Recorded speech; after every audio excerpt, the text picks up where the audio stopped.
Unë zakonisht, do me thënë jam mësim dhënëse, ligjeroj lëndën e muzikës, përndryshe jam nënë e 2 fëmijëve. Dita ime jashtë muzikës është kjo, puna, fëmijët, shtëpia, prindët, do me thënë, përsëri merremi me ndonjë aktivitet që ka të bëjë me muzikën. Si jemi edhe shumë larg kësaj, mirë po, një ditë ime e zakonshme është kjo.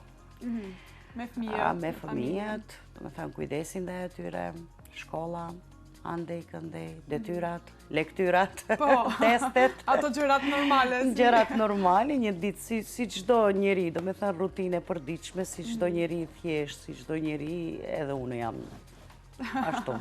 Megjithatë e gjejnë atë balancin, sepse besoj kur ke ngarkesë, mësimdhënia, këndej është puna, këndej mund të kesh për shembull në koncerte, përgatitje të gjëra të tjera, por pastaj edhe me korin e grave që je gjithashtu angazhuar, por ja që e gjen kohën edhe për familjen, patjetër. Patjetër, duhet, është vështirë, do me thënë për një grua, ti themi, që e cila është e angazhuar me muzikë, ose me çfarë do qoftë profesioni që të ketë angazhim edhe fëmijët, edhe punën, po edhe jashtë asaj